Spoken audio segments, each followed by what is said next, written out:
share with you before we turn it over to our presenter. First off, good evening, welcome, and thank you to everyone here in this room, as well as those that are listening and watching on our live streaming program. Queasy, how many do we have? About 4,000, 5,000 people?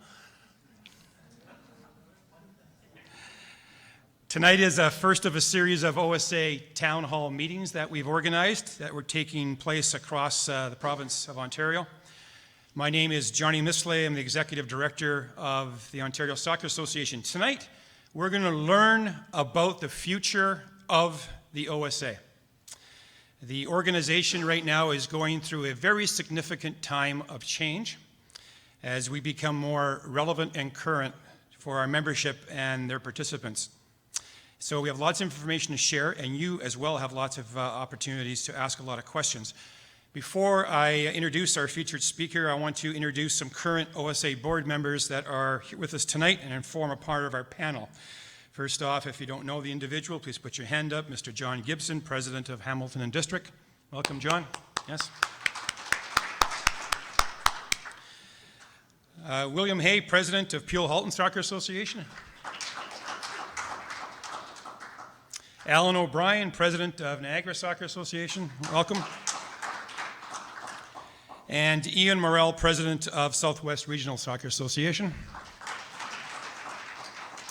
Thank you for being here tonight. I'll introduce our speaker in a second. I also want to recognize a few people that are special guests that are with us tonight. It's always nice to have the Canadian Soccer Association represented and coming out to all these great events. I want to introduce you to the best dressed guy in all of Canada by far, and that's Nick Bontis.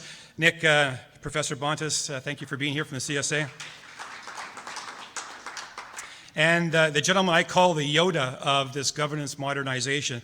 He is the governance modernization whisperer to everybody and does a lot of work out of Saskatchewan and is also on the board of the CSA, Don Story. Don, welcome. Now, Don is one of many of the members of a part of our governance modernization working committee, advisory committee that helped put a lot of the brains behind the information that we're doing, showing best practices of governance modernization across not just soccer, but multiple sports across our country. And we also have a few other representatives with us tonight from Prospect Communications that are on our governance advisory board, and that's Michael and Mary Louise Langlois. If you can put your hands up, the very right back there, taking notes. Thanks for being here tonight. Okay, as I mentioned tonight, there's two parts. First, a presentation, and second, an open mic question. Unlike the elections that are going on right now in the U.S., there is no electing a president. So we are here to ask a lot of questions. And I would like to right now call upon our OSA President, Ron Smale, to take you through a presentation that I think you're all going to be excited about to hear what's coming down. Ron? I hope this will work. You're good here?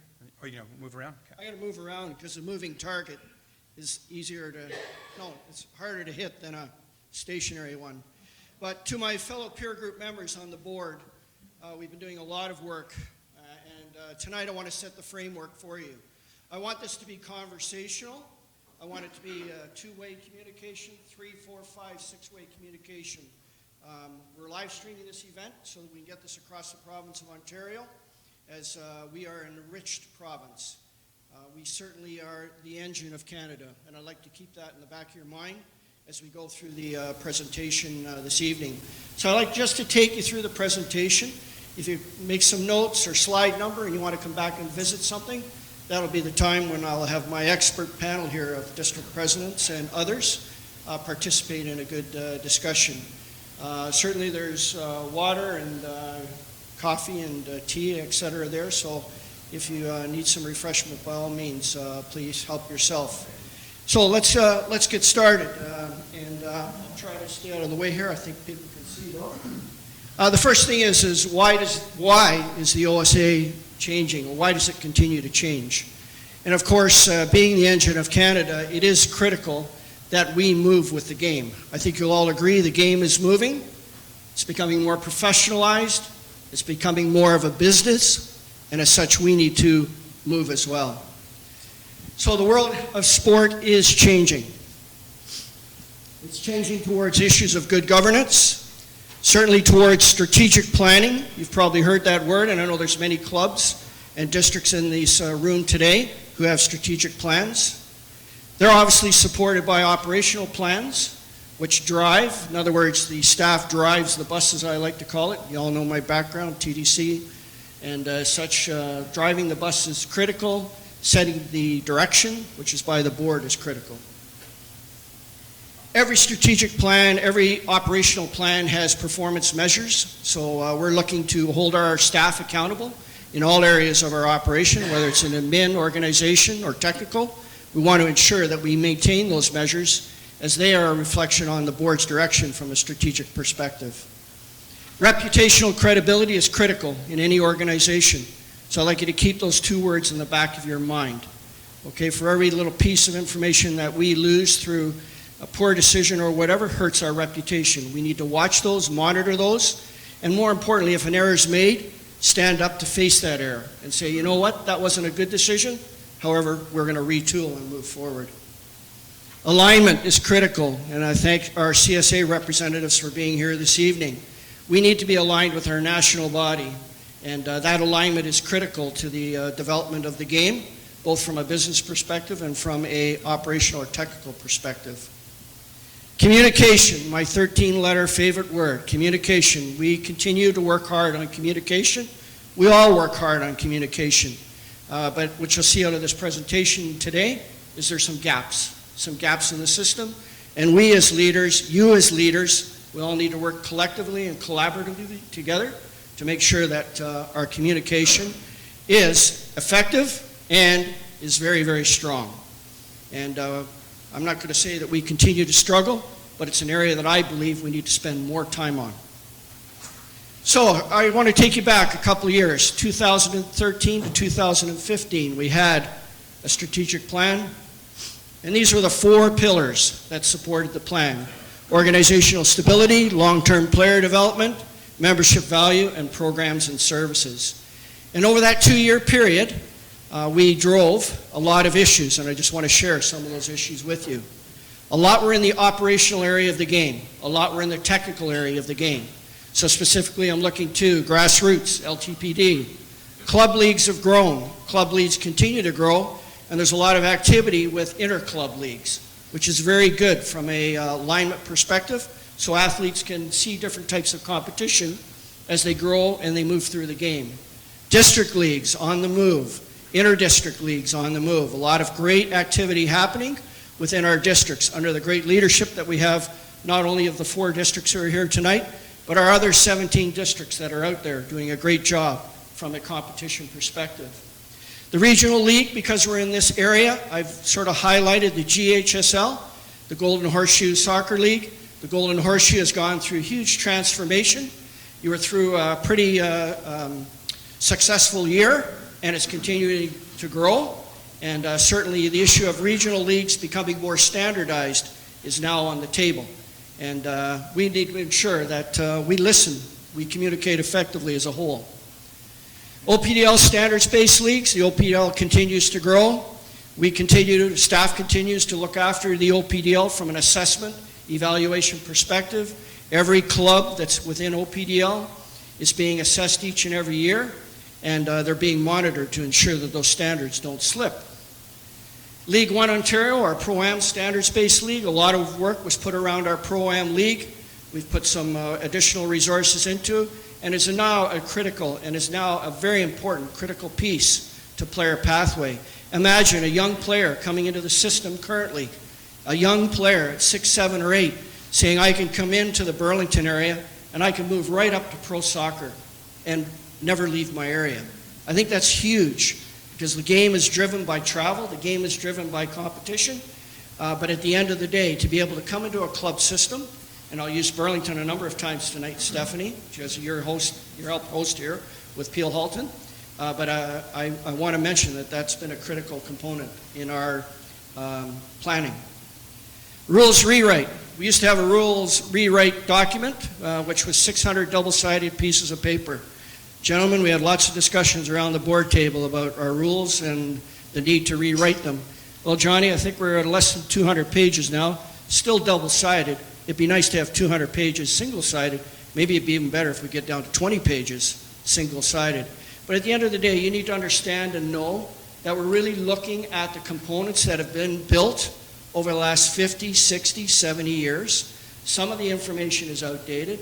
Some of the regulations are outdated, and we need to change it. And then the constant review and enhancements of everything that we've been doing. So this was 2013 to 2015, and basically just a snapshot.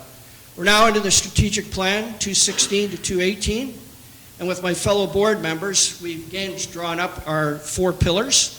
You'll see that a lot of them, or 3 of them actually, are very similar in nature. But the one that we're going to concentrate on tonight is organizational stability. This strategic plan is supported by 12 operational elements that Johnny heads up on behalf of the OSA. And Johnny, who is the one employee that reports to the board of the directors, he's accountable and responsible for that. So we have already taken some initial steps in this new strategic plan going forward to have performance measures, accountable measures in place. There we go. Our next phase, governance modernization, and we wanted to share with you tonight some of the issues that we've been discussing over the last 2 years. We're going to look for a new, smaller board, a smaller board. We're going to have distinct roles for board and staff, and we're already currently working on that in our present-day lives. We've done some adjusting, we've done some enhancements, we've made some changes to have more important roles for each and every one who's defined in those areas. So in the case of districts and in the case of staff, everybody has a defined role going forward. Improved interface between the districts, clubs, and staff. That's a critical component that we need to improve upon. There can be improvement made, there needs to be improvement made in that respective area. Improved engagement with the clubs. The clubs are the foundation of the system. Clubs are the foundation of the system. At times we've been, and you have mentioned to me, at times we have, or we give the impression, or we give the perception that we're all about elitism. We're not. Grassroots is a key foundation of this organization. It represents 95% of our players, our athletes, our participants. And then more direct communication. And you're going to hear that word communication tonight ad nauseum, because from my perspective, it is a collaborative effort to ensure that whether we're playing at the club level or whether we're acting at the highest level with our national body, that we have these components in place. So we're not alone. I hope you don't feel alone, but we definitely aren't alone in this country. There's lots of activity happening, and to be quite frank, the OSA needs to catch up. So, I sat as a chairperson for the CSA President's Forum for the last 4 years. I had the privilege of working with 10 provincial presidents, 3 territorial presidents, and through a process of quarterly meetings, well, not quite quarterly, but I think we made it quarterly, Don, at the end of the day, we were able to share a lot of best practices. There's some fantastic stuff being done around this country, whether you're a small territory or where you're the biggest province in Canada. A lot of great initiatives are taking place. We need to tap into those initiatives and apply what works for us. We're not here to mirror or copy the CSA. We're not here to mirror or copy anyone. But it's critical as we move forward through this modernization process that we look at what everyone's doing, how everyone's acting, what everyone is looking at from a new perspective. FIFA's on the board. FIFA had a bad track record there for a little while. Seems to have quieted down, Nick. You're pretty close to FIFA. But at the end of the day, it's another critical component. They're going through governance reform. And along with FIFA through governance reform is CONCACAF. CONCACAF is our way to the World Cup. That's how we're going to get to the World Cup. That's how our teams will get to the World Cup at the end of the day, by building a strong grassroots foundation and taking us forward from that perspective. And then the governance modernization across Canada. So what I would like to do is I'd like to share with you what's happening across Canada in a 2-minute and 30-second clip. That was too quick. Okay, Johnny, I'm going to need some help here. Soccer Nova Scotia is excited to introduce changes to how we operate. We're changing the role of our board and creating operational teams to make us more dynamic and effective in our day-to-day business. Currently, the board of directors oversee our daily operations. This means Soccer Nova Scotia staff are restricted in their jobs because they need the authorization of the board to make some decisions on projects. This process is ineffective and inefficient. So here's how we're fixing that. With the new system, the executive director will be responsible for operations, managing a team of Soccer Nova Scotia staff and operational committees. Staff will have more authority to run daily projects in a timely manner. Traditional committees will be maintained, including long-term player development, competitions, marketing, league, and member services. The new look committees will be composed of staff, league, club, and regional representatives, as well as coaches and officials, instead of Soccer Nova Scotia board members. Committees will meet and report to the executive director, who will then update the board of directors on their progress. Similarly, the role of board of directors will shift from operational to a governance model. They'll be focused on strategic planning, risk management, finance and audit, as well as governance and nominations. Board members will be independent of regions or clubs. Instead, they'll include individuals with specific skill sets to assist Soccer Nova Scotia with fulfilling their mandate. Board members will no longer sit on operational committees. Finally, a separate members forum will be created. This forum will include the 7 regional presidents, or designates. The forum will meet quarterly to discuss regional concerns or ideas. They will bring their requests to the executive director and president of Soccer Nova Scotia, who will then relay them to the committees and board. This will ensure regional presidents' representation and input on Soccer Nova Scotia management. The new look Soccer Nova Scotia governance model will help us all work better with more clarity on roles and responsibilities. Staff and members will have input and authority to make decisions on operational matters in a more timely fashion. And the board can focus on long-term vision for Soccer Nova Scotia to ensure we're all heading in the right direction. So I just wanted to share with you what one province is doing. But I want to reassure you that many provinces are on their way to what we'd like to call governance modernization. Nobody likes the word reform, so we've chosen 2 larger words to take this forward. Another good example, Manitoba. Competency-based, skill-based board. Saskatchewan, who led the way, your hometown, or your home province, sorry, led the way with respect to governance modernization. So things are happening. We're in the groove, we're in the mix.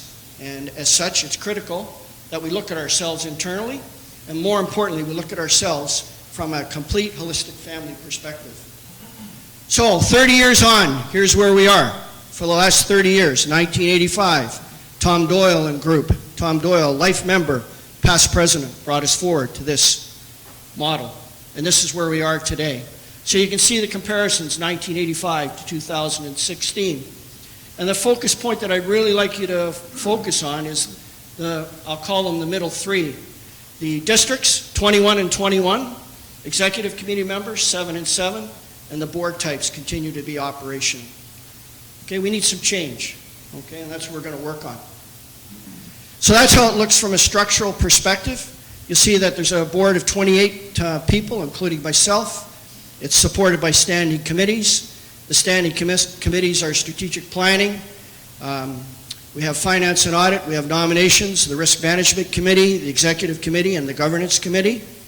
The executive director, as I mentioned before, reports directly to the OSA board as the one staff person who's accountable and responsible for our operation across the province, supported by 5 operational committees and 36 staff. Those operational committees being ATTAC, which is our technical advisory committee, our match officials, our league management group, our competitions group, and our marketing communications, which is a new group, and I know some people in this room are part of that team, Johnny, in our new marketing communications. So Johnny's revamping, he's retooling, redesigning the operational side. We need to, on the board side, keep up with what staff and what the collective family is doing and wants going forward in the future. So our process began in December 2013. Doesn't seem that long ago, does it, guys? Certainly, every board meeting since December 2013, when we launched this initiative, every board member has had the experience of every board meeting, of which we have 4 a year. We spend a day working on governance. I mean, it's huge, the education that's required behind it, the looking at the different scenarios and how we work within this province of Ontario. Many of the presidents across the country tell me, you must be the happiest guy in the world, Ron. You have the biggest province. And I say, yeah, and at the same time, it's the most complex, and in some cases, the most difficult to manage and to work. So certainly, we need some to do. We've changed the board role. Currently, we're looking to, and we have, in certain areas, separated operations from strategy. So just as you saw in the Nova Scotia video, we are moving to that, and we've made some changes. And I applaud the board of directors. I applaud them for taking this step, but there's a lot more that still needs to be done. And then the adoption of the good principles of the CSA. You'll see those on the red poster boards that I've left here for you, and hopefully you'll have a bit of chance to see that. And certainly at the end of the day, all the materials that are being shared today will be emailed to you so that you'll have a complete set and a complete copy of everything that we've circulated here today.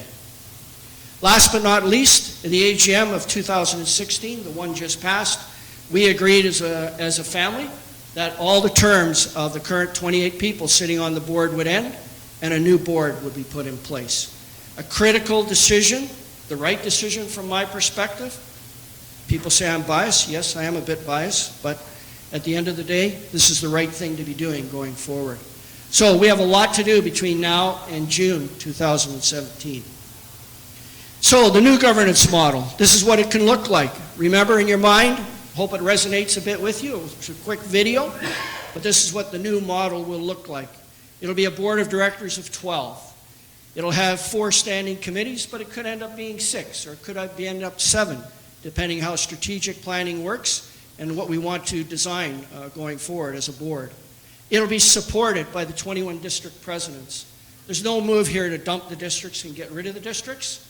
We're redefining the role of the board, and then we're redefining at the same time the role of the districts. The districts will continue to have a critical role to play in the whole process as advisors to the board, but at the end of the day, the district's role will now focus more to you than it will at the provincial level. The executive director is there, supported by 5 operational committees and 36 staff, and then of course, in any system of governance, you keep your judicial body separate from your overall structure. So we have independent people, or we should have independent people going forward, who have no affiliation with clubs, districts, leagues, that whole family. They can make good, sound decisions when it comes to district, or I should say, disciplinary issues. So that's what it'll look like. It'll be competency-based and elected. The president will be elected. The vice president will be elected. There'll be no regional representation because the district forum will hold the districts. So, but we will split the province up into 5 regions. That hasn't been done yet, so don't ask me where the lines are on the map. We'll create something that we can flush by the board and come to a good decision. Key point is that 5 directors, if they're a director from a specific region, they must live in that specific region. That way, should be no overload. And then 5 independent directors. And then, again, one of the most important, I'm not saying it's the most important, but one of the most important is the issue of gender, to make sure we have proper representation on our board. A diverse board at the end of the day. Females, diversity, very, very important going forward. President's Forum, that's currently just basically a setup of the districts as we know them. But again, the composition of that forum will be the 21 district presidents, the OSA president, and the OSA executive director. So the role will be to provide for the interface of the districts with the executive director and the board president on an advisory basis. This is critical going forward. As I said before, communication needs to improve. It needs to get better. This is a tool that will help us. It will receive collective input and feedback from the districts on operational matters and the development and implementation of the strategic plan. So when it comes time for a strategic plan to be put into gear or to be put in place, the advisory group, I should say the district president's forum, which quote unquote is the membership. When we come to AGMs, which we're soon going to call AMMs, so we're going to start throwing this acronyms about the room, annual members meetings versus annual general meetings versus special member meetings, et cetera, et cetera. We want to have that proper representation there. We want to make sure that the input coming in meets the feedback and the output that we have based in our strategic plan. Very critical. And then serves as a forum for networking, sharing ideas, and implementing best practices. These 4 district presidents work hand in glove currently today, okay? Work hand in glove in their communication network. GHSL is a good example. Annual members meetings, you support each other at each of your annual members meetings. That's the model we want to build, folks. That's the model we want to get to down the road. Club and district benefits. So club working groups. Do we have club working groups? Did you see it in the Nova Scotia video? Did you see that comment about operational committees or operational groups working within the clubs? So is that a new initiative for us? Maybe it is. Just planting a seed to say, here's how the system can benefit us, why we're making the change, to improve it, to take us to the next step on the ladder. That's what we're doing. So those 5 areas, key to what clubs do. You're the foundation. You're the ones who set that process. Critical. Outcomes and benefits of the whole process. From our perspective, decision-making will become predictable and consistent. Right now, in some cases, it isn't. Sometimes in our communication, it isn't either. But we believe that under the new system, it will become more consistent, more predictable. Effective and improved communication of policy program decisions. Another key component whereby at the current board, some of our board members wear 3 hats. They wear the OSA hat, they wear their club hat, and they wear their district hat. Okay? And I don't think you can be loyal or be a master to all 3. So from these 2 initiatives here, we should see improved communication. We should see a more consistent decision-making process at the OSA. Greater advance notice of policy program and implementation. You're always complaining. There's never enough time when we bring in new initiatives, new ideas, new services, and new programs. This process, we believe, will give a longer lead time so that when fees are changed, when operational issues are brought up that changes, there's an appropriate timeline that's put in place with no changes midstream going forward. And then effective and a regular performance assessment of board and staff. We currently evaluate Johnny and his EPA, Employee Performance Review or Assessment, and that's what he's measured on. And then Johnny and with his own senior staff, he has that whole EPA process embedded currently in our system. So we've made a lot of changes, a lot of positive progress. This is our continuing journey going forward. And it is a journey. There is no destination point. Don, who's been at the CSA for the last number of years, keeps telling me that it is a journey. Each and every year, bylaws are being changed. Each and every year, new issues and communicative issues are being brought forward to improve the dynamics of the CSA. Well, we need to do the same at the OSA level as well. So our next step is the appointment of Transitional Nominations Committee. We're going to have an independent group of 5 people, okay? And on that committee will be 3 independents, totally independent of the OSA, and there'll be 2 existing board members. The board's agreed to this. This is the process that we're going to use to launch ourselves. In future nominations committees, it'll be completely independent. That's what we're looking and talking about. So keep that in mind. Okay, you're going to see some communication out there about a nominations committee. You're going to see some communication out there that we're looking with people with high competencies, high skills, professional people who can network and bring greater expertise to the board. Preparation of the bylaw amendments, a real challenge. Our bylaws, I believe 1990 was the last time we touched our bylaws. I'm not proud to say that, but our bylaws will be completely written to enhance our setup here at the OSA. Special general meeting will be called in January 2017 to initiate the bylaw changes and get us in gear so that coming for the June 9th, 2017 AGM, Annual General Meeting, we'll be coming forward with an election process, 12 new elected people, 1 president, 1 vice president, 5 regional directors, 5 independent directors, and let's not forget about the diversity and the importance of the female component. And then continued dialogue and discussion. It's been over 4 years since we've had town hall meetings. We need to do them more frequently, and we need to get out there more. And certainly with technology that's available here, in the live streaming this event today, we can share it with our family in our most remote areas. So that's basically setting the table for our discussion. I'm hopeful that we can have a good interactive discussion. And Johnny, do you want to manage that whole component for us? Sure. Okay. Want to work from the podium, or would you prefer? Maybe just before we start, any comments from our distinguished panel here? Are you excited? Do you get excited about this as we do about a regional game? Well, at least we got smiling faces. That's a good start, Johnny. So thank you, Ron, for that presentation. Lots of information. Ron, you said you'd be about 25 minutes. We're exactly 25 minutes to the second. So good job. So good background information. A lot of things are going on in Ontario soccer, and a lot of things across our country that we're learning from many, many groups that are going through their own governance modernization. This is not unique to soccer. This is happening in sport infrastructure across our country. So at this time is your chance to ask questions on any kind of question dealing with the changes we're going through.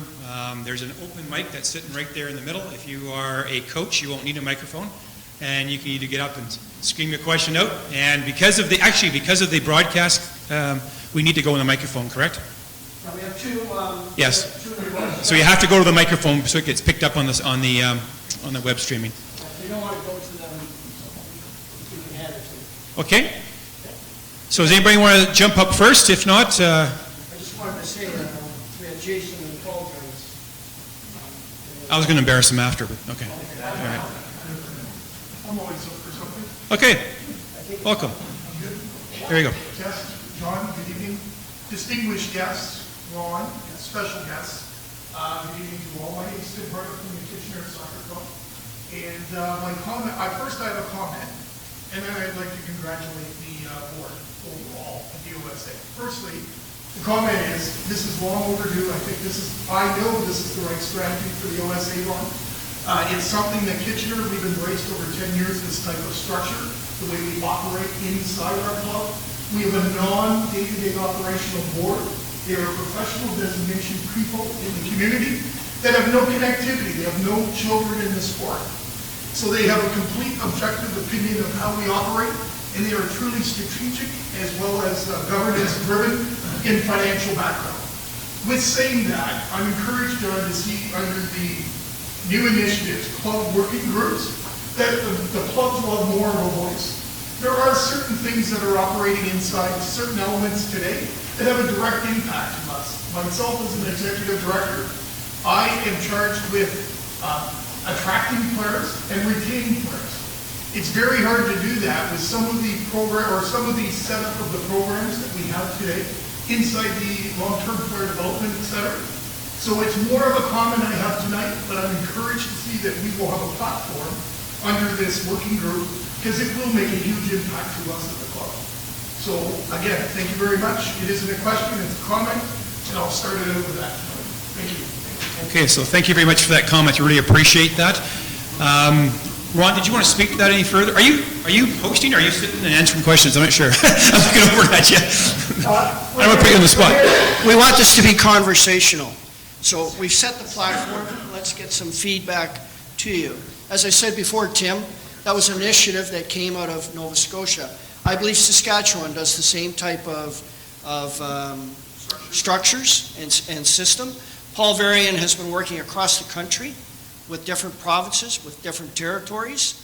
There's lots happening with respect to what's best for each of the provinces. We need to choose what's best for us at the end of the day. As I said before, we're big. And when you're big, it's nice to be big, but it's harder to manage all the components of a bigger structure than it is for a smaller province or a smaller territory. We have, Sorry, okay. on a lighter note. Go ahead, Tim. I would just say, on a lighter note though, Ron, just quickly, given the fact that you were scheduled for 25 minutes, you took 25 minutes, you shouldn't have left the TTC. Thank you, sir. We have Alice. Alice? Here we go. Alice next, and then John. Thank you. Oh, sorry. Alice Strawn, Georgetown Soccer Club. And Johnny, I'm going to preface my comments by saying I don't know you at all. So I preface that before I say this. I've been the consultant who's led organizations through this kind of change. I've been the president of an organization who's gone through this kind of change. And I've been the executive director who's received this kind of change. So in theory, this is all good. What I'm interested in hearing, though, is what's going to be in place to ensure that the theory gets turned into action. Because where this doesn't work is where boards call themselves policy boards, but they're wishy-washy about it and they're still meddling in the day-to-day affairs of the staff, which is actually twice as bad as when the staff were pretty clear about the fact that they always had to go to the board for direction. So what's going to be in place to be sure that this board does operate according to the model? Because the other danger, and this is why I said I don't know you, Johnny, is that where this doesn't work sometimes is where the executive director gets too much power. And that can be a concern for organizations as well. So I'm just curious about the safeguards. Comments, John? Great question. It's directed at the current board.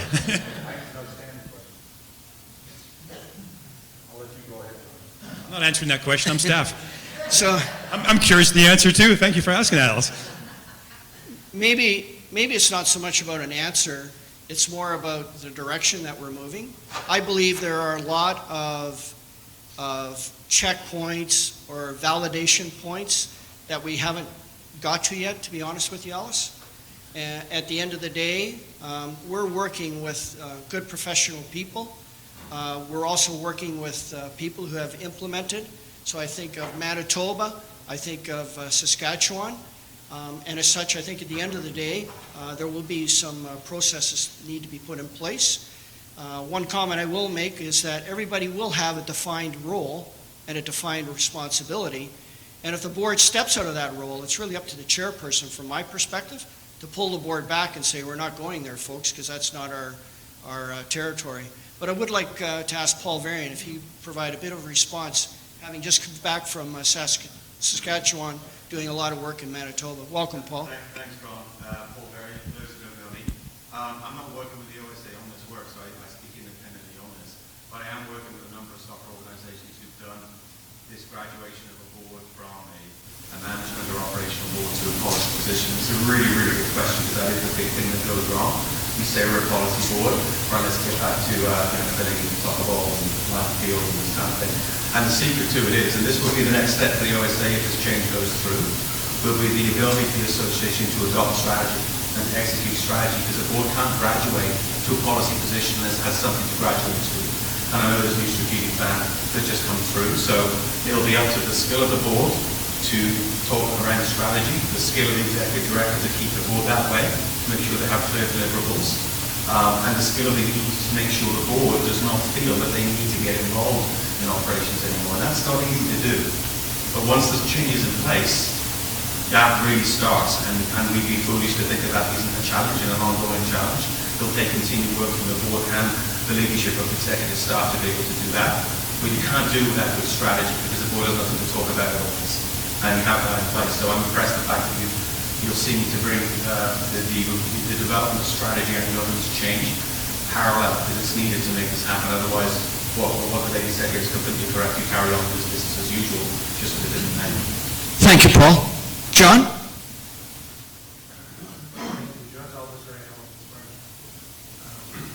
I guess the last big change in Ontario soccer started with the initiation of the implementation of the long-term player development model 5 or 6 years ago, and it was controversial, but it was good based on science. The question that was asked at that time, and I don't think ever answered, was how will you assess the effectiveness of the implementation as time goes by?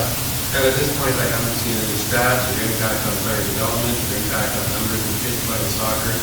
So it's out there, and I guess it's left up to our own discretion as to whether it's good, bad, different, in the wrong ways. So in this new initiative, this governance initiative, which I think is going to be a very good one, you had talked in the beginning about one of your major principles being performance evaluation. How will you evaluate 5 years from now whether this new government structure has been good, bad, different, or correct, whether it's not? Because if it's not part of the initial planning of the initiative, then I think you weren't in a vacuum. But if you don't know how you're going to measure it after 5 years, or 3 years, or 2 years, it could be problematic. So you have to No problem. The strategic plan is really about, it's our form of measurement. It would be supported by operational plans that support the strategic plan that will be reviewed every board meeting by the board of directors. So those performance measures that are drawn out of the strategic plan will be part of, not the total part of, but part of how we're doing and how we're progressing. So I'll give you an example. The June board meeting, gentlemen, we had a performance report provided by Johnny on our current 2016 to 2018 strategic plan. And Johnny listed the pillars that we have briefly spoken about, and from those pillars, the 12 operational issues that surround those pillars, and he brought forward a mechanism of a structure of where we were within each of the pillars, or where we were within each of the operational plans. So to me, that's a good form of measurement. I believe there's a lot of other good initiatives that are taking place across this country, and I'm sure that Don, who's done quite a bit of performance measurement at the CSA, can share with the group some of the issues that the CSA has tackled with respect to its measurement of its new plan. Remember, the CSA is into its 5th year, Don, of the new structure, am I correct? 5th year, and each and every year, there's an evaluation that's done, John, of the board's performance. The board evaluates itself. The board sits down through a very structured process to say, here's what we lined out for our staff going forward in 2016. Where are we? Where do we measure up on each of those respective issues? Did you want to add anything else to that, Don?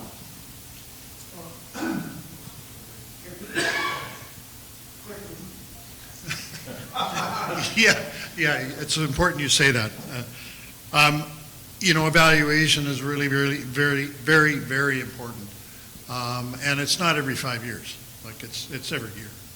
And everyone is evaluated. I mean, the board evaluates the executive director using, a proper structured model, and the board evaluates itself, likewise with a structured model.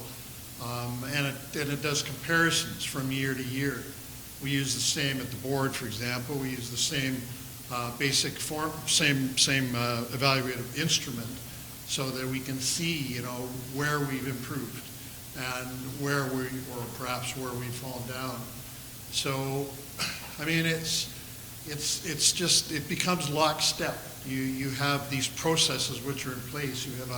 You have an annual board calendar which sets out, all of the steps that you take to evaluate yourself and evaluate the organization.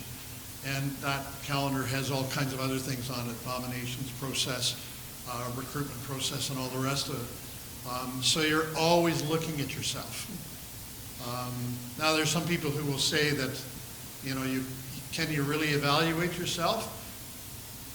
Yes, you can if you have quality people at the board table. And that's really ultimately what it always comes down to, is having quality people at the board table. That's the most important thing, I argue. You can have all the structures in the world, but if you have people who come who do not understand what they're supposed to do as a board member, you've got trouble.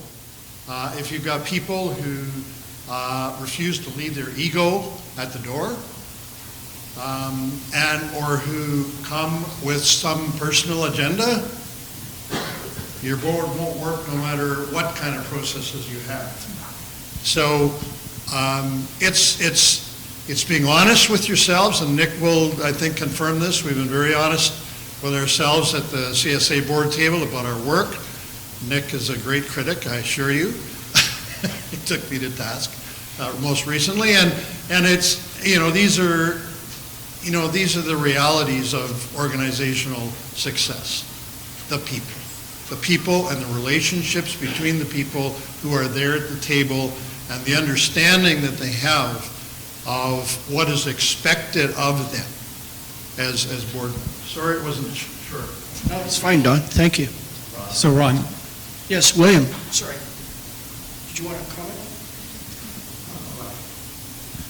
I think two of the other things that we haven't touched on is the structures of the operational committees, which are going to be advising staff and will interact with Johnny and his organization. And the other part of this is the members forum.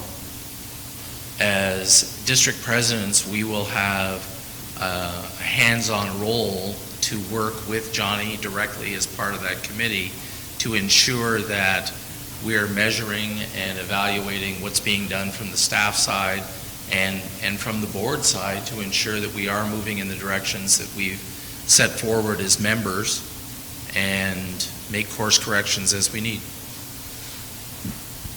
I'd just like to add to that how important this member forums group is. When we get to take off our hat, we have to go there and take off our district hat, and we got to put on our fiduciary OSA hat. It changes everything in the boardroom for us. Because as much as we're sitting here and we want to represent you, we are actually representing the OSA, and that's our responsibility. This member forum group is so valuable to me and William and Ian and Alan. We've talked about this stuff, where we now can actually share and really concentrate on our members' real opinions and thoughts, and don't have to worry about our responsibility to the OSA on this. So it's a big transition, but for us, it's huge. Thank you, John. Thank you, William. You got a comment, John? so it's John, right? So John, you're talking about, and I love this topic, metrics and measurement. And that's what holds the new way order accountable for what it's doing. So Ron mentioned in the new 3-year strategic plan, semi-annually, I do a report against progress against our strategic initiatives. We have 4 pillars. There is 3 per each pillar, so it's 12 initiatives, and there's tactics that go with that. But what you didn't mention was that we have aspirational metrics that are a part of that. So after the 3 years, what is our actual measurement? Effect on registration, effect on revenue generation, our brand, et cetera, all these items here, and those are built into the strategic plan that I annually, through a report card, measure where we are against targets. So strategic initiatives are one thing on our progress of what work's been done, but actually against your 4 to 5 strategic aspirations, your ultimate metrics after the plan's done at the end of 2018, where are you against those targets? And that's in a report card that's done annually. So our staff, our committees, and collectively our board are held accountable for what we agreed on is going to be our plan going forward. And I liked what was said over here about accountability, Alice, just regarding staff. That's how I should be judged, on how I lead the operationalization of our strategic plan. That's how it should be judged over a long term. And that's how boards have to think strategically and to what are we doing to help the operational staff to make us successful against that plan. So board meetings going forward should be all focused on strategy, not on operational items. So that's one part. And the other part you mentioned about LTPD, just as an example, fantastic question. That's why I love metrics and measurement, because I get significantly irritated in board meetings when people are making decisions based on personal opinion or emotional feeling versus making evidence-based decision. So a lot of times when we have major projects like LTPD, which is a national initiative, not just in soccer, but for sport in general, how are we doing? How are we doing in soccer? How are we doing in our implementation of our grassroots matrices? How are we doing in our standards-based leagues, be it OPDL and League One? And so part of our built-in mechanism is to measure, see where we're at, and refine and move on and learn from that and move on. It's relatively new. For example, we just finished doing a 2-year thorough evaluation. We had Paul Varian, who you just met here from Capitus Consulting. He was contracted to facilitate, not to tell us Paul Varian's version of the OPDL, but to facilitate stakeholder engagement to assess the first 2 years of the OPDL. Is it enough to say if it works or not? Of course not. OPDL is a longitudinal project, so we're going to have to assess that over the long term. But all we did was just stick a thermometer in the mouth after 2 years and see what readings we have on the effect on player development, coaching development, match official development, organizational development, as well as finances. And after 2 years, there was a full report done. After 2 years, it clearly said, it's not complete yet, but after 2 years, the system's working. Okay? Where it's going to be 10 years from now, we're measuring where players are going through it, will be a totally different place. Again, evidence-based decision-making. So that's just an example of some of the investments we're making of time and money into making sure that we actually have objective data to affirm what we're doing or to re-gauge ourselves and where we have to go. Or if it's totally not working, what do we have to change? So I'm with you 110% on that. Thank you for that comment. Thank you. Beautiful answer, Paul. Here, John. All right, so part of the issue I see in Ontario is one of credibility, and we have the complainers and the whiners and the skeptics all over the place. Any thought to being totally transparent, and when you're doing these metrics, when you're doing the evaluations, two things. Publicize it so Ontario knows, because if you can say not having scores and standings at 9 and 10, they're 11 and 9 to 12, has worked, and these are the numbers that we can show you to prove it, that would go a long way in quieting some of the concerns I think that people have. And one step better, if you could ask the province, what do you think at this point after 3 years, so people could have input, so they can take some ownership over what's happening? I think that would build your credibility 100%, and in projects like this, people would support it much more readily. Thanks. Thank you. Good comment. Thank you, John. All right, who's next? Who wants to go next?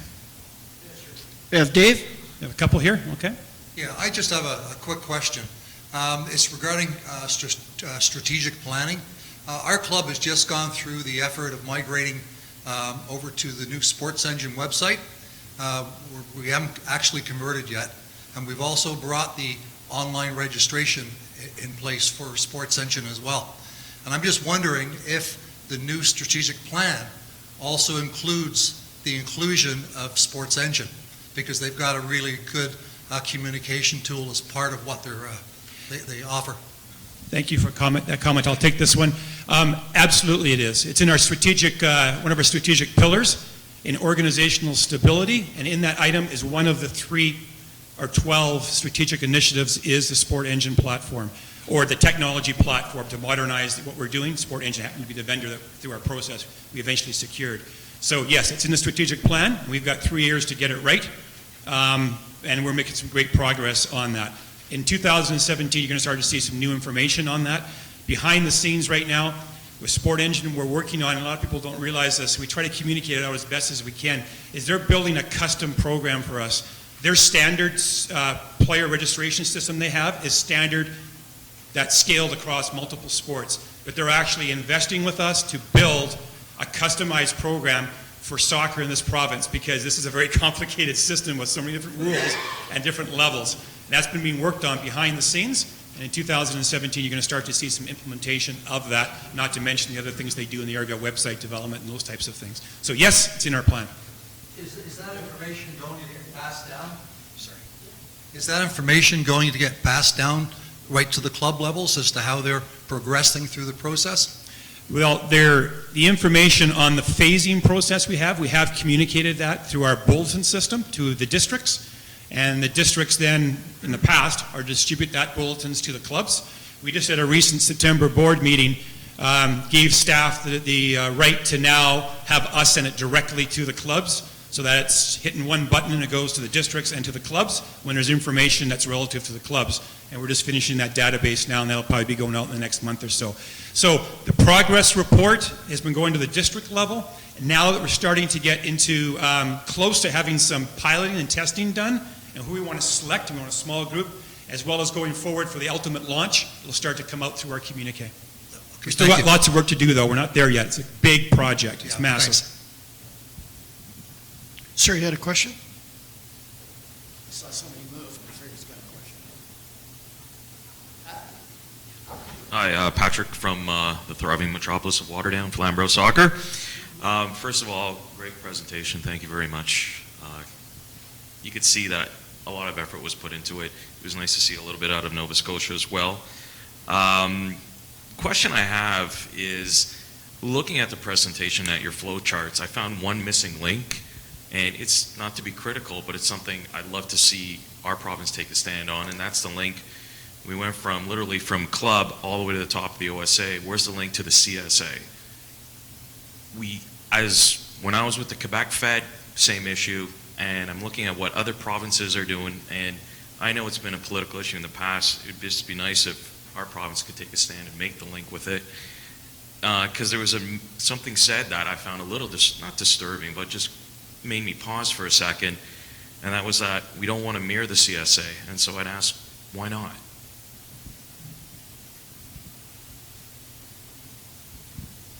Yeah, we've had that discussion at the board level many times about mirroring the CSA, and it really comes back, Pat, from my perspective, maybe it's not a good choice of words, but it's about best practices.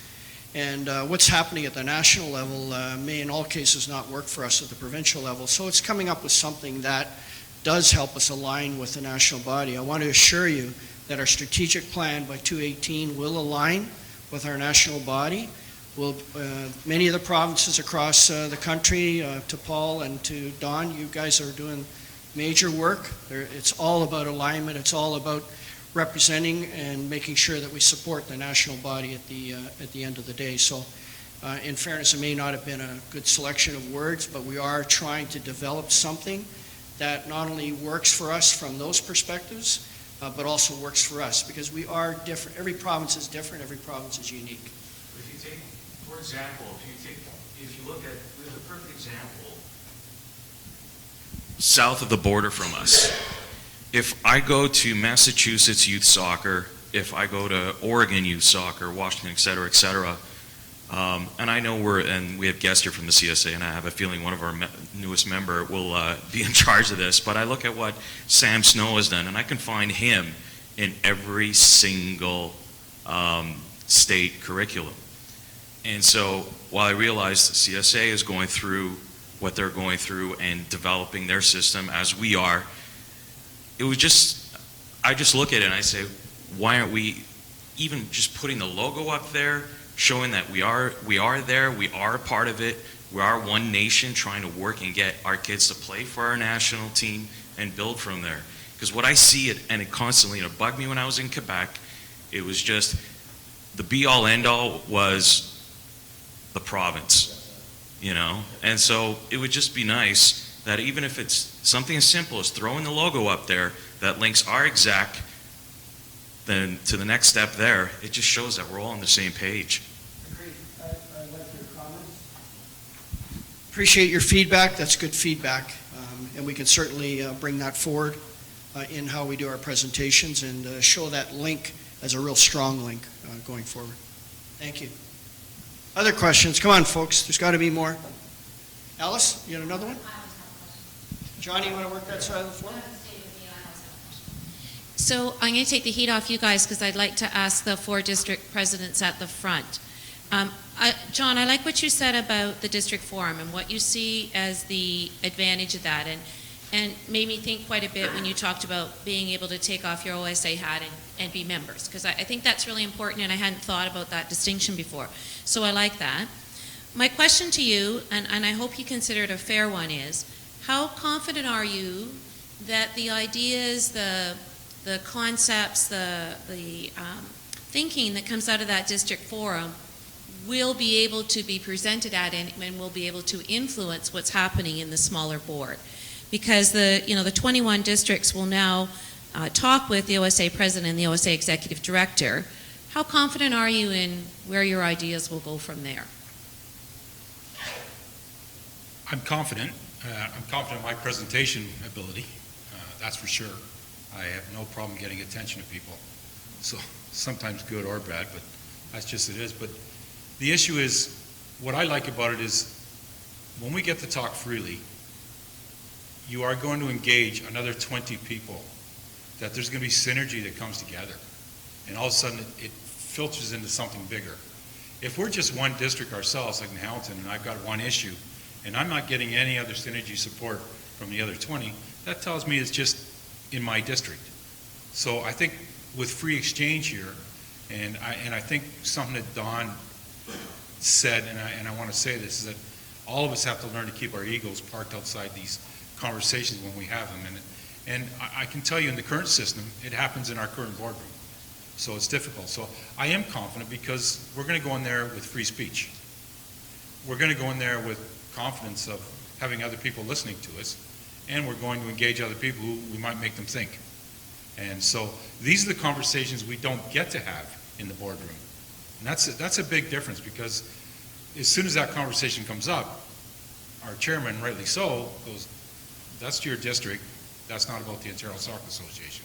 So yeah, I feel very confident about it, that we're going to, under a good chairman, with our district forum group, that we'll be able to get some great, good discussion. What it also allows for, I'm going to just speak personally about this, taking this responsibility off my shoulders as a president now lets me go to my community more often. These jobs are overwhelming, and I think everybody could speak for that. And I think most of you people that are clubs know how hard we work. It's a lot of hours. If I can take away those hours that I do for the OSA now and concentrate them in my own district, I can have these member forum groups in my own district. Now, fortunately, in our district, we have somewhat of that going now, but we haven't got full buy-in from it, and we need full buy-in to keep hearing everybody's opinions. But I like the concept, and I'm very confident of it. Ron, can I build on that? Well, I think Alice had a supplementary there. No, it's actually a You're different getting question. pretty Well, because you see, Johnny doesn't know me because he left me the microphone, and those of you who do know me would never, ever do that. But my question is of a different nature. So if you want to build on what was just said. I wanted to build a little bit on that as well, and that But I'm is, not giving you back you know, the we microphone. talked very at a high level, the 21 districts working as under a district president's forum. What I would like to see within that forum is a breakdown of this regionalized approach within the district president's forum. So you can have meetings where part of the agenda is about the holistic picture that's going district to district to district to district, but then the four gentlemen here who are tasked with the responsibilities of their respective districts link directly with Johnny to build a regionalized approach. Because at the end of the day, a regionalized approach can lead to inter-district competition. We did a pilot this year, Johnny, inter-district competition in the western part of Ontario, between EXA, between Lambton Kent, between EMSA, and a little bit between Swarza. Yeah, I think I said it right. But at the end of the day, the four districts were working at the grassroots level with staff to look at other opportunities where everybody's hung up on travel time. So there was a lot of good work that was done there. And to Johnny's earlier point, that's where you can get good synergies going, where you start to review, you enhance, you make change, you develop, you grow. So I can see, to your point, Alice, it's bigger to me than just a district president's forum. I see these four gentlemen who basically are the GHSL. Almost. Well, he's outside, but we'll see if we can put him inside. But at the end of the day, I think that's important as well when it comes to the issue of competition. Because a lot of times competition is driven by some line that's on the map.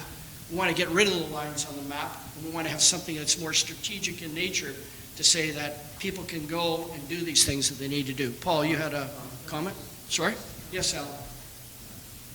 One thing I'd just like to add to that from my perspective is that when we go to the OSA board meetings, and rightly as John has said, we take our district hats off and we spend the whole weekend talking about OSA stuff. And really, it's a real loss for me because, in Niagara, Niagara region has some different problems in terms of, the border and people playing in the U.S. And I get to spend, 10 minutes or so talking to the Windsor people and other people. But that's all I get but what I'd really like to do is have, a much greater conversation of the impact and the commonalities between us. So it's not just the districts that are close. Sometimes that synergy is with districts that are quite a long way away with you but have very similar problems. So again, like John and William has said, and Ian, I really think that this new structure will benefit all of us and the clubs and the districts.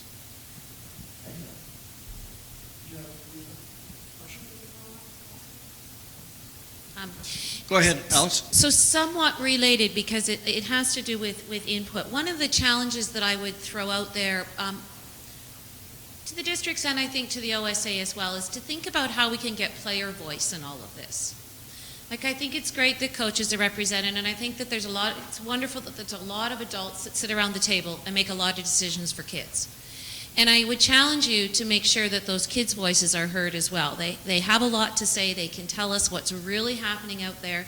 They can talk to us about their experiences. They can tell us why they're leaving. And I think that's really important. I spend most of my life in healthcare, and we rely on patient voice now to tell us how to improve the healthcare system. And the things that they tell us, we had no idea from our lofty professional positions was actually happening in the healthcare system. And so I think it's truly important. We're thinking about it with our own board, how we can get player voice on our board, and not when they stop playing and become an adult. That's not what I mean. I mean while they're still playing. I mean, given the right structure, a 12 to 15-year-old can really tell you a lot about your organization. So I would challenge both the districts and the OSA to think about that. Great recommendation, Alice. Great one.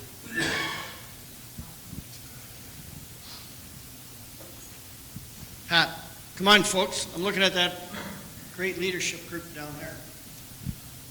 I was just wondering, it's something that we suffer from at our club, and that's, is there any type, don't take this the wrong way, boys, but is there any sort of youth movement in the sense, are we mentoring some of our young adults to get onto boards, districts, et cetera, within the OSA? Because like I know at our club, it's hard. The average age of our exec is older than dust, and trying to find the next generation, but trying to find the next generation is becoming tough. And I'm wondering if you're having that challenge at all, and if there's something being done to deal with it. So volunteerism, it's the backbone of our game. No ifs, ands, or buts. It's still the backbone of our game. And it'll really be the task of our nominations committee, who go out and research and look for that talent. And there's no reason why it can't be young people. There's no reason why it has to be, quote unquote, no offense, gentlemen, the old boys club. That's what we're trying to break down. So there are fantastic people out there. Some people with disabilities, the female gender group. There's huge leadership out there, Pat. And it's a task in terms of reference that we set for the nominations committee. I want you to know that we've built in to a lot of the issues that were raised today, a nominations committee, terms of reference. We have a pre-selection committee for the nominations committee. I don't want to get into a lot of detail and bog us down in sort of what I call the process of what we're doing, but I want to assure you that the nominations committee's role is critical. If they aren't given the appropriate amount of time to do their research, to do their recruitment, that's why we're looking for highly skilled professional people, because their network should be huge. At the end of the day, it should be huge, and hopefully we can leverage that. And from that, we'll get some young, keen, dynamic people going forward. And I know the clubs, and I know the districts, it's a challenge for volunteerism today. And the workload that they have on them with respect to the workload of the club, and then the workload that we put on them at the OSA level, and plus a lot of people aren't as fortunate as others to be retired or whatever. At the end of the day, it's a huge workload. And it becomes more about a chore. It becomes to a point where you actually become really not interested because it's no longer fun. So I'm hopeful that these breakdowns of roles and responsibilities going forward, Pat, will design and develop something whereby we'll have those dynamic people coming forward. Stephanie?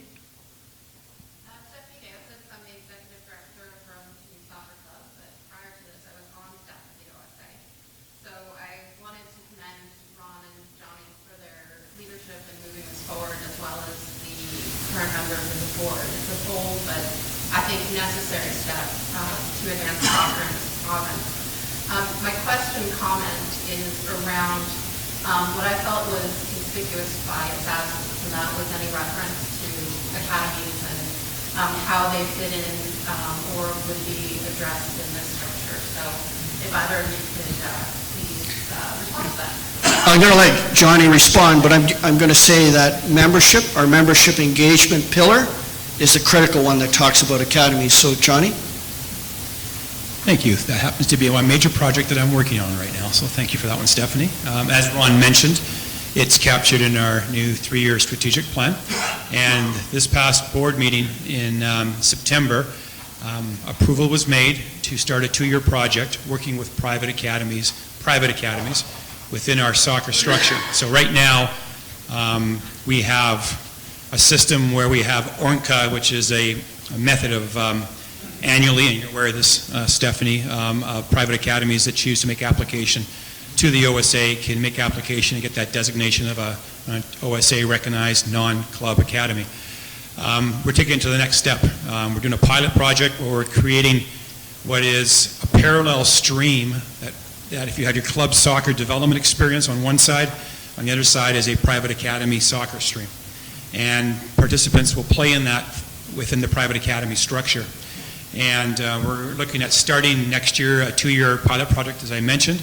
We've had some very positive discussion with an organization that knows private academies quite well, and it's been around for 17 years, and that's the group called SAC.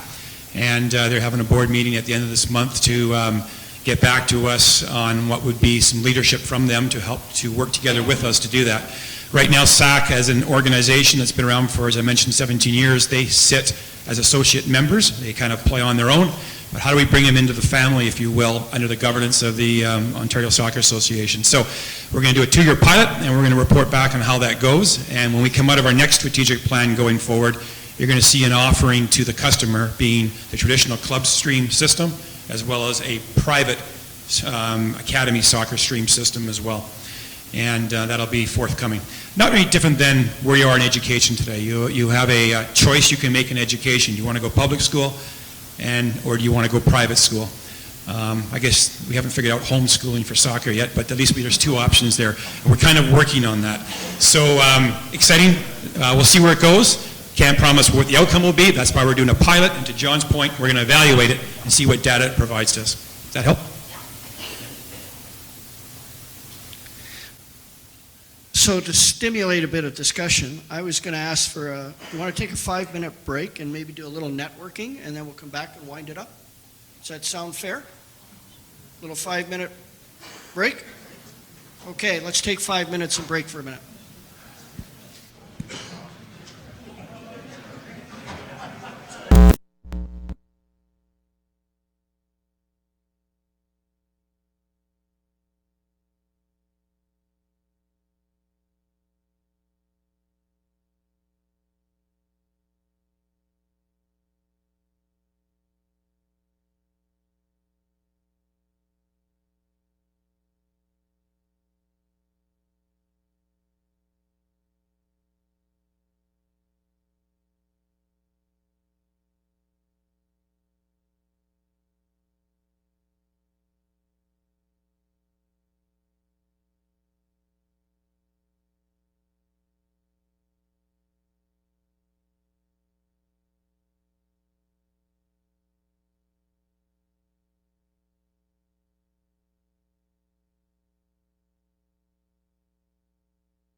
more questions or comments?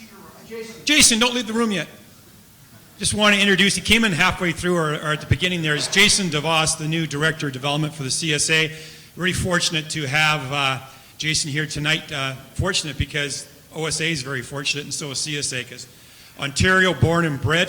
I know when I met with Jason in my first month in the job, and we talked about soccer, because I needed to get educated a lot about the history and the development system. I think Jason described himself as the accident professional athlete. That should never have happened. And all the commitment he made living outside of London, and the commitments he made to become a professional athlete in the game of soccer was an incredible story. But through those experiences and what he's going to offer now to Canada and his help here in Ontario, he's been a member of our technical advisory committee for a number of years and was instrumental in a lot of the stuff that was done. And now he's moved on to the CSA. It's going to be fantastic to take that across the country. So Jason, thank you for joining us here tonight. You can go to the washroom now. Okay, questions, more questions or comments? Jack? My name is Jack Hughes. I'm with the Burlington Youth Soccer Club. I guess I have a twofold question on match officials. I've been involved with and very supportive of the OSA over the last number of years for the work that we've done on helping develop match officials. We worked together, we produced a number of hundreds of pieces of paper on both sides in order to try and come up with something for match officials. And things have started to drift down, right, which is great. My question or my concern is the districts. The districts have not been involved in this process from what I can see, and the district is where we have our day-to-day conversations, where we have our relationships. Should the districts not be better involved in the development of match officials across the province? Okay, good question. We've had this discussion at the board meeting around match officials. And again, we talk about new structures. To Don's earlier point, it's about people. So to respond to your question, Jack, my comment would be is that needs to occur now. It should be occurring all the time, irregardless of structure. And there is a gap, there is a communication gap there, then we need to close it. So I rely on my fellow peer group here to continue making sure that those are brought forward. One thing I want to reinforce is they have a direct pipeline with Johnny's office. This was the whole idea over the last 2.5 years of separating operations from what I'll call strategy or policy of the board, and it made it very clear to the board that each and every one of the district presidents, each and every one of the district administrators has a direct communication line with Johnny and or Johnny's senior staff.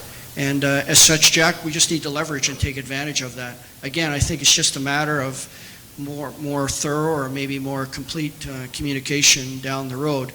You are right, though. Match officials, I hear many times people speak of match officials as the lost component of our game. They don't feel they're receiving the recognition a lot of times that they should be receiving. So again, I think we can build on that. Sorry? Paysuck, okay. Yes. John has a response? Jack, you brought up a subject that's very close to my heart, so I'm glad somebody brought it up. Johnny already knows my expressions on this. I will say to Johnny and his staff, they are putting something together to try and improve it. This is an area that needs mass improvement. I will candidly say I believe there's a disconnect between the OSA district and club when it comes to officiating. So, great point. It needs tons of work, but in credit to Johnny, I will say his department is working on it. I had a meeting maybe a month and a half ago with them. Bill Williams had a meeting with them. So as districts, it is close to our hearts. Ian's son is a match official. So, and we're also dealing with a situation with high school, secondary school officiating that requires some work. So there is a lot of attention being put to it. And I'm glad you brought it up because it is important. And I think collectively all of us, not the clubs, I'm talking about the administrators of the game, we need to do a better job when it comes to the development of officials, how we retain them, how we train them, how do we recruit them, because we have 4,500 games in Hamilton with 189 officials in a 16-week period, and we're wondering why we don't have some officials some nights. So And some of those officials are over 65 years old. Quite a few of them are. So just to add to what, sorry, go ahead, Will. I was just going to say, we had a meeting with Johnny, Gary Miller, the referee department. I would class it as a reset meeting. It was clear there that the referee department was unaware of the programs that we've been running at Beal Halton for a number of years, although they had attended meetings in the past. We certainly were unaware of projects that Nikki and her team have been developing but haven't brought forward to us to let us know.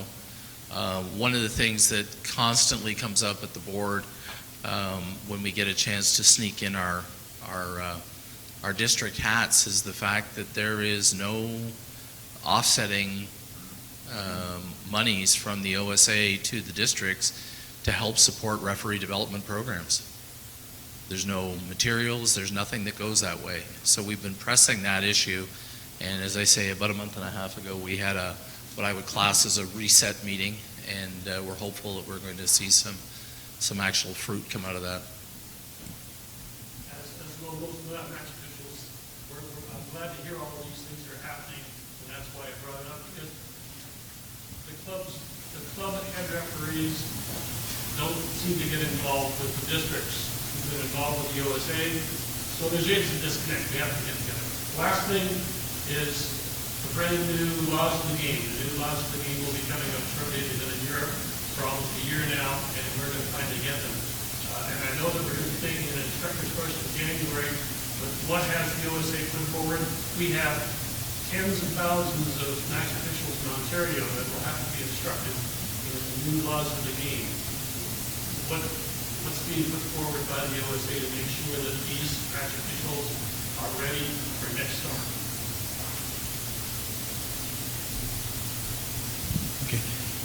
Sorry, I'll be honest, I cannot answer that question because I don't work directly in the areas of match official development, but I can take the inquiry back to Nikki Pearson, who can get us an answer for that. Not a problem at all. But I'll be honest, I don't know where we are in that timeline. I just want to make a comment, though, about what John and William said. What's impressed me is, as working committees, volunteers, and even Nikki Pearson, our manager of match officials, the staff, along with John and Lyndon in that office, they are very, very committed people to match officials development. I'm amazed listening to some of our committee meetings that we have, the amount of time and effort these volunteers put into these committees. But you're exactly right, John and William. There's a bit of a disconnect between the OSA and the district, because some districts are doing some fantastic stuff that's supplemental and supporting the development of officials. One thing I do want to mention to you, though, is that we've talked about this word LTPD, long-term player development, P being for player. What the Match Officials Development Committee has worked on in the last 8 to 9 months is a long-term officials program, so long LTOD, to mirror what LTPD and the principles of that. How can we do that for match officials? Because we're getting more kids playing the game, we're getting standards-based leagues more and more, and now going to start to get into the regional leagues down the road in the future. And the expectations and the need for quality officials, the demand is going to go up and up and up, let alone at the grassroots level, just to have pure recreational soccer games officiated by these young match officials. So the part of the LTOD is part of a recruitment campaign as well as a development campaign at all the levels. And that's something that we just recently put in for significant dollars from Trillium, and we just found out last Friday it was unsuccessful. So our 2-year plan has now become a 5-year plan to be funded by the OSA, but we're still going to go back to Trillium for more money because it would have been an innovative project that's not been done in any kind of officiating sport at all across the country, and we're not giving up on it yet. So we're working hard at it, and we're going to hopefully be better at communicating those. So thank you. Johnny, I just wanted to mention, you had mentioned to me that there's a number of surveys being done by the referee development department as well. Correct. Part of the building of the LTOD, long-term officiating development, is the Match Officials Development Office spent a good part of the last year and a half surveying active officials, some of those ones that are dusty, older, the word like dust, right? Dusty, older. And a lot of the younger officials and that are active. And the survey also included specifically officials that left the game. They tried it and left within 2 or 3 years, and to find out why. And it's interesting, the results of those surveys. So these are pieces that were used to help build this long-term officials development initiative that we're working on now. And those are the types of issues that have come up at the CSA President's Forum, whereby we're looking at player retention, we're looking at match official retention, and coaching retention. So it just gives you an example that if you can start doing things in sort of incremental steps, everybody can build. It's like a building block at the end of the day. To your point, Jack, we had a huge presentation at one of our CSA President Forums meetings where we spent a good 2 to 3 hours just talking about match official development. And those types of synergies, not only at the provincial and at the territorial level, can obviously pay some big dividends, as you're seeing here, with the discussions that are now taking place at the district level. Match official retention and player retention, especially for the female age group, within the ages of 14, 15, and 16, is a huge problem right across this nation. Huge. And it's not only huge in soccer, it's huge in all sports. So we're continuing our dialogue to look for mechanisms, to look for recommendations, to look for new initiatives going forward in retaining our athletes through the progression of their adolescent years in their development and growth to become great community leaders. So a lot of information going on, and sort of it's interesting how we talk about a lot of information, yet it's not filtering, is it? Like what we tell you, what I may be sharing with you now, nobody is even aware that it's being discussed at a national level. And that's, again, where I think we can improve upon our systems and our mechanisms of good communication going forward. Another question? I threw the structure up there. I was Ron, hoping it was gonna help. I'm going back here because there's a hand from back here for a change. Here we go. I'm sorry. Actually, Stephanie asked a question. Great. Hello there, Stephen Alfieri from Milton Youth Soccer Club. There have been 2 or 3 references to standards-based and regional league play. I'm just going to throw it out there for this meeting, if this is the forum, for it to be a little bit described as to what might be on the horizon, or if not in this meeting, where we can find more information about it.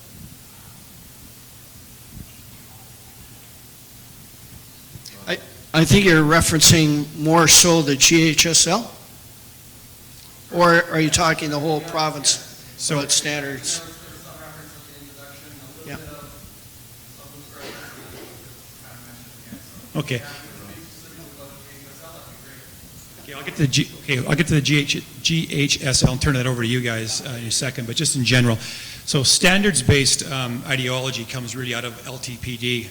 And what we were looking at is creating a player pathway. So right now in Ontario, to simplify the player pathway, we have our 2 standards-based leagues, a youth league being the Ontario Player Development League, and it's underway. It's not perfect, not even close to it, but it's got a long-term vision.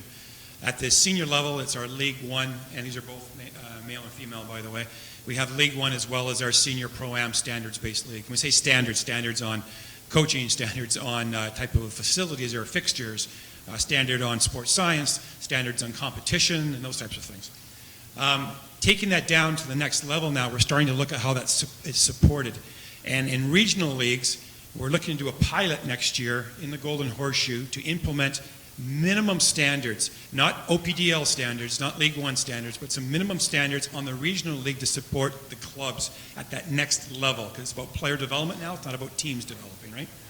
On the other side, within the private academy 2-year project, there's standards in there as well. Not will every academy come into the private academy soccer stream. They have to meet minimum standards. And there's 2 tiers. There's Tier 1 and Tier 2. Again, standards. So it's going to support the player development system above that. So that's just a quick comment about the sort of thinking behind these minimum standards. And before I turn it over to these guys, sometimes you have to get outside of soccer to appreciate what you have inside soccer. And I can tell you, as someone who spent a lot of time in other sports, soccer is leading the country in the area of LTPD and especially standards-based ideology.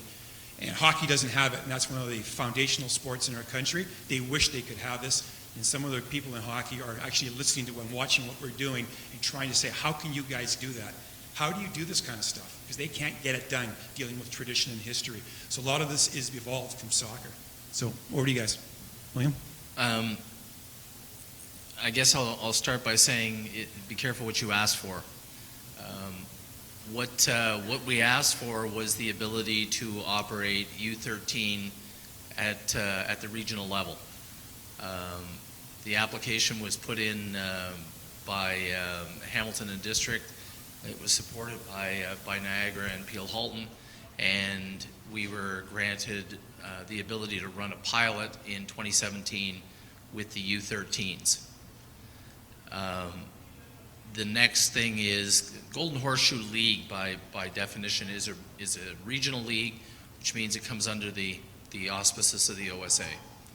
What they wanted to see was the development of, or the implementation of, a standards-based program for the U13s, which ultimately would set the path over a phase-in period as opposed to a transformation, where when those 13s hit 18, we'd have all the levels following a standards base.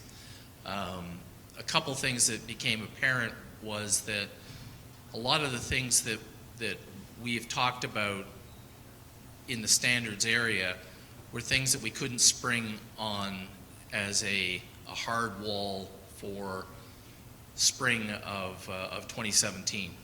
So we've been working with the OSA, with the technical department, on developing a group of standards, which will be targets. Some of them will be soft for 2017, firm for 2018.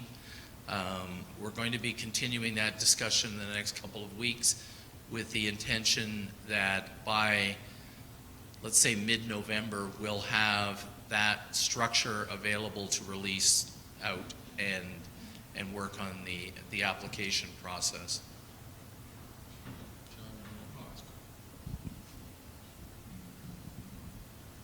Well, I can see lots of work in the future with District President's Forum and staff and Johnny in looking at these types of issues, Stephen, so that, number one, the communication is good, it's two-way, back and forth, but more importantly, you can dive into what I call the minutia of what's needed to dive into to come up with great programs. Question? Okay, there's a second hand that went up earlier. Oh, Trevor? Is it Trevor? No, sorry.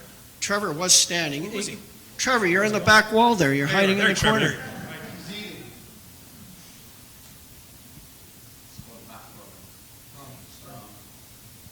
What I wanted to know, with the acceptance of the academies, SAC mentioned the pilot project into the OSA streamline.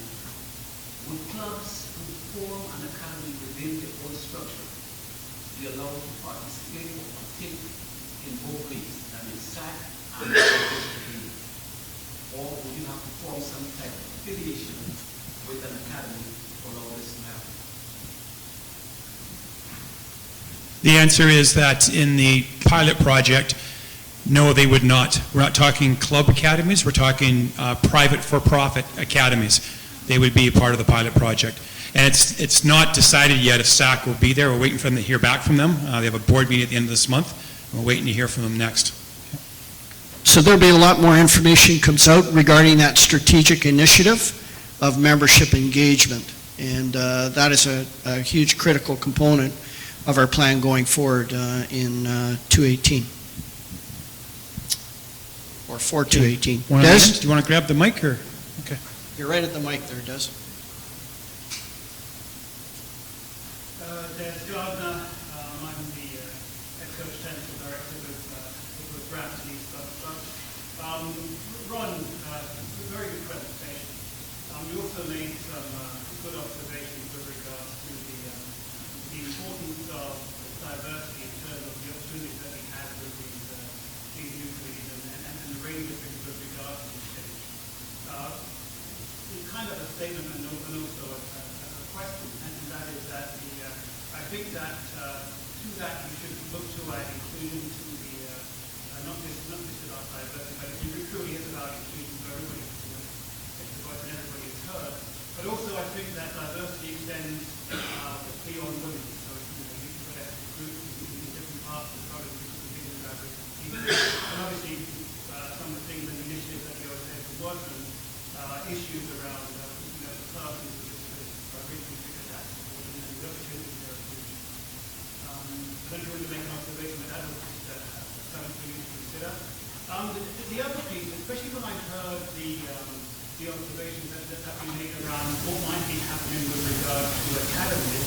we move forward.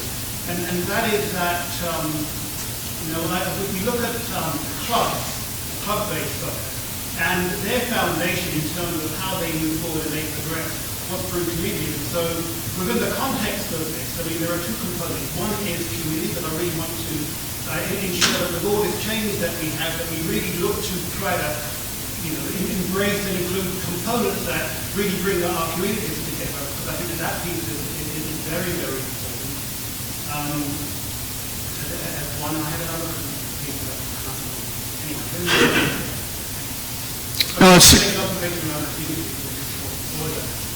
It's a recommendation that we need to embrace and that we need to do more work on.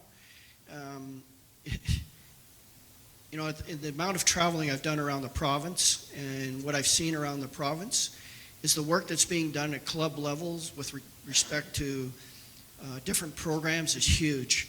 And as I stand here and I think of different clubs, and I'm not going to name them, but I know of huge programs that are there that are so community driven to help diverse communities, to help those who are in social economic environments where they need assistance, to help those who have a deficiency in an ability or whatever the case is. Yet we just don't know about what each other's doing. It's hard to bring it all together, and I think that's where your leading does, is that if we can take those foundations of all those great programs, and my mind's racing a bit here now, because obviously when you're leading a session, you're always trying to think ahead, but, I just can't remember the name of the program that Oakville's running and Burlington's running, just slipped my mind. But there's a case where there's two great ability programs where there's a direct communication between youth mentoring youth, adults mentoring adults, et cetera, and it's driven down to the youth base. And I know there's probably hundreds of clubs in the province of Ontario who do the same type of thing, yet we don't, individually, we don't know, and collectively we should know. So at the end of the day, I see this whole movement to new governance is really a bringing together of all those resources, of all those initiatives and programs. And, as Don mentioned before, it's about the people. That word sticks with me. It's not so much about the structure, it's about the people. So if we can enhance our people skills and we can enhance what each other is doing, I think we'll be in a much stronger place going forward. But I'm definitely connected with your comments and your point. To me, it's a significant recommendation that has to come forward.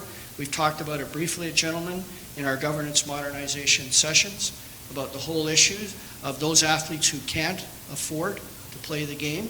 And again, I know many clubs run assistance programs for athletes like that, but I believe at the end of the day we all need to do more. So well done, good recommendation. Thank you, Des.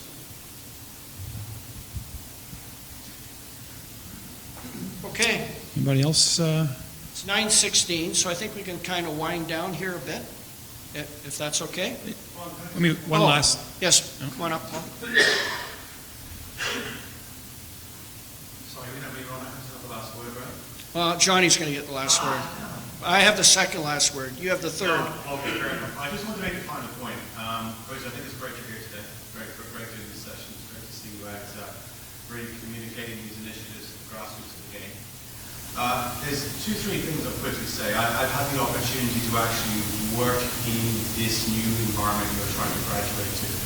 I've been the chief executive of a sports body overseas just after I moved to this environment and have an advisory board like this. And as Don knows, I chaired the nominations committee for Canadian soccer when they moved to this and appointed the initial independent directors.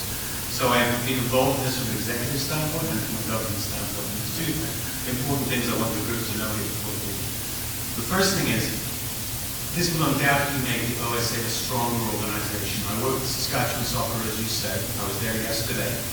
The sorts of things Saskatchewan Soccer are able to move towards now structurally, and that the board can actually, in a free way, make decisions on, unencumbered by other mandates, they simply wouldn't be able to be there.